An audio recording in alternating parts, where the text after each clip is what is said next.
You can now expedite some EADs. Hi, I'm Jim Hacking, immigration lawyer practicing law throughout the United States at our offices in St. Louis, San Diego, and Washington, D.C. Still down here in the DR, getting ready to come back to St. Louis pretty soon here in a few days. But we got some really good news out of USCIS yesterday, and I wanted to pass it along to you as quickly as possible. So, immigration, USCIS has finally acknowledged that there's a problem with their EAD processing, and they've agreed to expedite a certain form of employment authorization documents, and that is if you are a worker in the healthcare field. Now, advocates and immigration lawyers have been arguing, including myself, for many, many months that USCIS needed to get off its butt and start processing these EADs faster, but our arguments were the strongest when it came to employment authorization documents for doctors, nurses, and people in the healthcare industry.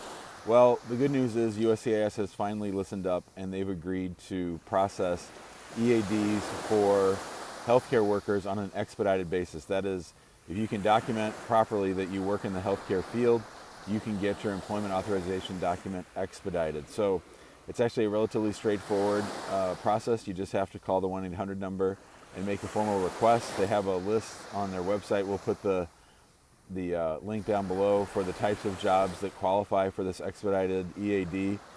I wanted to say that I think that it's important to acknowledge that USCIS has taken this good affirmative step to make work cards faster for the people working in the healthcare industry. Obviously, these people are frontline workers.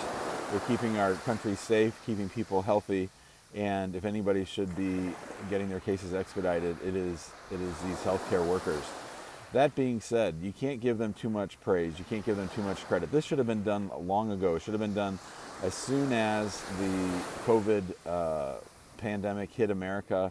Should have been taken care of back in March of 2020. I don't know why it took USCIS almost 2 years, a year and 8 months, 9 months, to finally do something about this very, very important problem. We've documented on this show and on other platforms that these healthcare workers, specifically doctors, were not being able to continue work simply because the EADs were not being produced fast enough by USCIS. But we'll take what we can get. We're happy with this, but we can't get too excited because there's still lots of people suffering from the problems caused by these delays in EADs. The other thing that I think is important is that this just demonstrates our point that USCIS always had this power. USCIS always could have done this, and USCIS could do this for other groups of people. They just refuse to take responsibility for their jobs. They refuse to do what they're supposed to do, and it's leaving a lot of people hanging. So the good news, I guess, is that if you're working in the healthcare industry, you can get your employment authorization document expedited.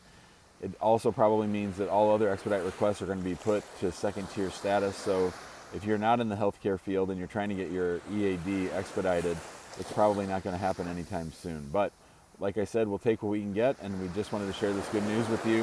If you have questions about this, about the work authorization process, or about what you need to do to get your work authorization expedited, give us a call at 314-961-8200. You can email us info@hackinglawpractice.com. Be sure to join us in our Facebook group, which is called Immigrant Home. If you like this video, we ask that you please share that on social, that you subscribe to our YouTube channel, and that you join us on our Immigration Answers live show. We're going live all 31 days in January 2022, and I'll go for at least 31 minutes on 31 days straight. Thanks a lot, and have a great day.